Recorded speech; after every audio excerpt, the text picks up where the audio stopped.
Our Earth, our beautiful planet, our home is calling out to us.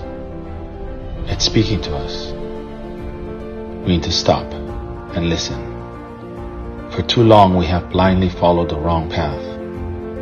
Now, through the silence brought by this virus, we can hear her. We hear Gaia, our Mother Earth. Let's unite and follow a new path, a path of light, kindness, love, and respect for our fellow humans and nature. Stay safe, stay sound, and breathe a breath of fresh hope for our future.